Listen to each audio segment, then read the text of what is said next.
Voters across Europe will elect a new European Parliament in June, and the polls and predictions show a shift in the balance of power. Far-right parties could emerge as the strongest political force in several European Union countries, including France and the Netherlands, and they're predicted to come in second in many countries such as Germany. Now, turnout among young voters is expected to be higher than in the last election 5 years ago, and that's a demographic all political parties want to win over. Tonight, the leaders of 8 major European political parties, including European Commission President Ursula von der Leyen, faced off in a debate in the Dutch city of Maastricht. The audience, hundreds of university students.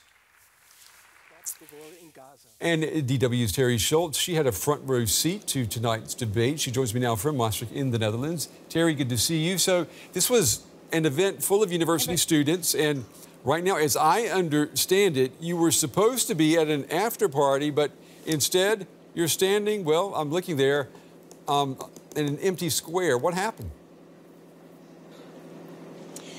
That's right, Brent. After this major kickoff event with Ursula von der Leyen and 7 other political leaders, there was supposed to be a big festive party where students could discuss what they had heard. You know, there were DJs planned, there were bars set up, but as it perhaps is appropriate, the real world intruded on these plans, and a group of pro-Palestinian students held a protest across the street from the venue, and police decided to kick them out and shut the whole thing down hours early. So now, instead of a bunch of partying students, you can see workers taking down the pro-European Union posters hours early. So, wow. Yeah, this is not exactly the way that things were expected to end, but, you know, we're the only ones here now actually worrying about getting kicked out ourselves. Wow, at least you don't have to worry about finding anyone to dance.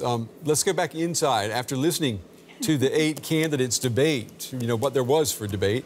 I mean, was there a clear winner? Well, there was one way to measure that, and that is because the organizers, which were Maastricht University and Politico, asked students on their way in, and there were some 900 students watching live, so this was really a big event, asked them who they would choose for European Commission President, whether Ursula von der Leyen should be replaced. And by the end, the leader of the Greens, Bas Eickhout, who is a Dutchman, he won as to who the people here in this audience would have selected.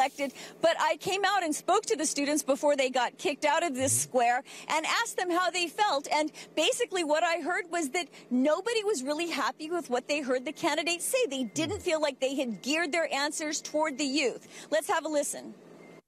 I guess I felt that a lot of the debate was more about what others were not doing, attacking one another, rather than focusing on what each candidate wanted to do for, you know, continuing this European dream. So it's interesting to say the least. So I'm a member of the Green Party myself. However, I thought that our Green candidate, well, he was a bit disappointing tonight. I mean, he defended the Green Deal really well. However, I didn't think that he brought his point across in a way that he could have done, or that maybe other people could have done. I think he could have squeezed Ursula von der Leyen a little bit more on what she promised and didn't deliver. I would have wanted them to be more brave into taking up on some issues that are important, I think, for Europe in general. They didn't take any risks up there. No, and that's a shame. So students would have really liked to see some dramatic positions, I think more fighting, more arguments, and basically candidates delivered the same kind of talking points we would hear in Brussels. And so really, we didn't hear anybody coming out really cheering their candidates. Yeah, and, you know, Terry, this reminds us of what we've heard time and time again about this democracy deficit in Europe. People tell pollsters that they connect much more to national elections, national politicians. It's a never-ending story how to convince voters that what happens in Brussels in Strasbourg matters just as much as what happens in Berlin, Paris, or Rome. I guess no success tonight. That's true. I mean, admittedly, these were 8 leaders of groupings that are pan-European.